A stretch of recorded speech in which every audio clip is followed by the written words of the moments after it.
In hopefully a sign of what's to come, New South Wales has claimed the Women's State of Origin match, edging out Queensland 16-12 in a thriller.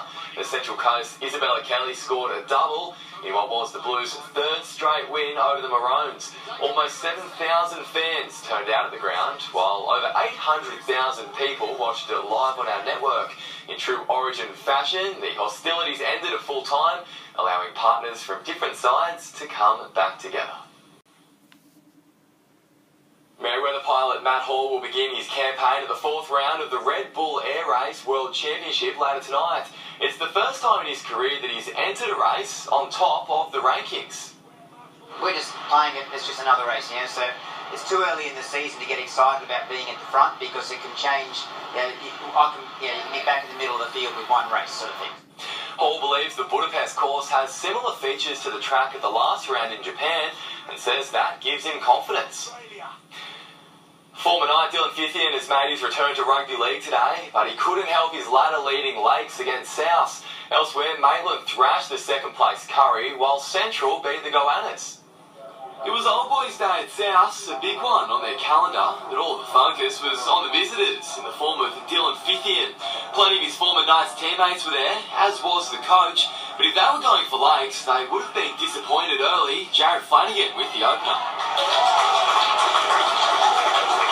That soon pushed out further when Brendan Simpson managed an offload, falling to a damaging Daniel Martini. Lakes on the back foot, and Joe Morris pounced. The scoreline, 14-0. The Seagulls finally found the line through something similar from Daniel Peck.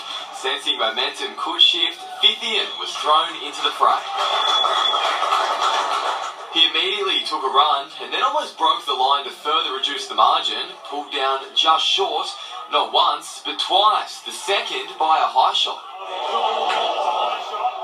But Lakes couldn't break that stalemate before the break, and after it either. It stayed 14-6 until the 74th minute when Tory Freeman pounced onto a spill kick.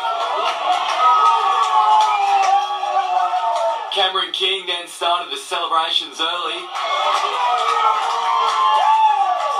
South recording an impressive win.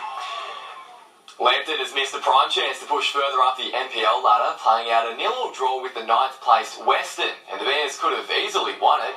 Jake Barner was brought down in the area, and the referee didn't hesitate, pointing to the spot. Skipper Nathan Morris stepped up, but couldn't beat Brad Swancott, who all but saved the Jaffers a point. Merryweather has been handed its first loss of the rugby season at the hands of, who else but the three-time defending champions Hamilton. The Greens scored the game's opening try before the Hawks took flight. They had the lead by half-time and only pushed that out further in the second half. The full-time score, 29-17. The win pushes Hamilton into clear second. In the round's other games, Nelson Bay held on to third with a solid win over an improved Roos. Maitland outlasted the two Blues in a high-scoring clash, and the Beaches beat Singo. BNC burst out of the gates in its Newcastle netball clash, but they were slowly reeled back in by Forsyth. It was third versus fourth. BNC was the higher-placed team on the ladder. The defining move coming in the second quarter, goal shooter Sabina Gomboso crucial for Forsyth. Elsewhere today, South Lions absolutely dismantled a West 2 team, featuring only 5 of its regular players. Ladder leaders West also posted a huge win, while Nova Thunder beat the Pride. And in Black Diamond AFL, Singleton went down to Killarney Vale in a hard-fought match. The Roosters entered the first change with a marginal lead, but from there it was the Bombers who did the damage. The round's other matches weren't quite as close. Cardiff remained undefeated with a big win over Wyong, and Terrigal Avoca isn't far behind after another mammoth result. Warners Bay defeated Mayland 171-0, while City flogged Gosford. Jana, another huge Saturday sport. Sure was. Thanks, Sam. Let's check just how cold it got this morning. Weather's next.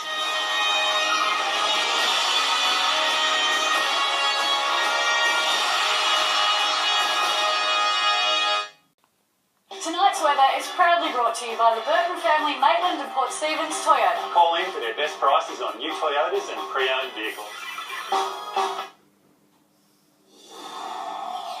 Let's turn to the weather now. A frosty morning for the Upper Hunter, dipping to -2 in Merriwa and 1 at Lake Macquarie. Here's a beautiful image of Newcastle's historic bogey hole, thanks to Mark Kavanagh.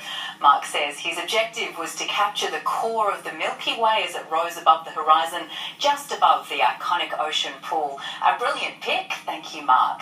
Let's head up to the satellite now. Patchy cloud over far northeastern New South Wales with unstable onshore winds is causing a few showers, mainly about the coast. Skies are mostly clear over the remainder of the state under a ridge of high pressure, creating that frosty morning inland.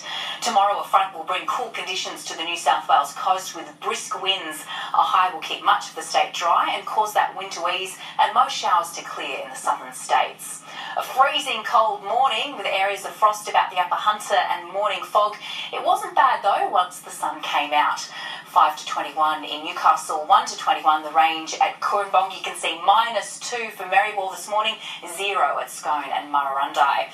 Tomorrow, mostly sunny with areas of frost and morning fog about the Upper Hunter. Again, there's a medium chance of showers along the coastal fringe during the late morning. 10 to 16 for Nelson Bay tomorrow, 6 to 17 at Newcastle, 4 to 17 for Toronto, 2 to 17 at Singleton and 0 for Muswellbrook and Scone. Coastal waters information seas at 1.5 metres with a 2.5 metre swell, southerly winds up to 20 knots. The high tide at 5:30, sunrise at 5 to 7, sunset just before 6 o'clock. And looking further ahead for Newcastle, Monday mostly sunny, Tuesday partly cloudy, showers possible from Thursday. In the Upper Hunter, chilly mornings ahead, possible showers around Thursday. And in Gosford this week, 16 degrees for the next couple of days. Again, some showers Wednesday, Thursday and Friday. And follow us on Facebook for more NBN news. And that's our bulletin for this evening. The Today Show will have the latest news tomorrow morning. From all of us here, Good night. Good night.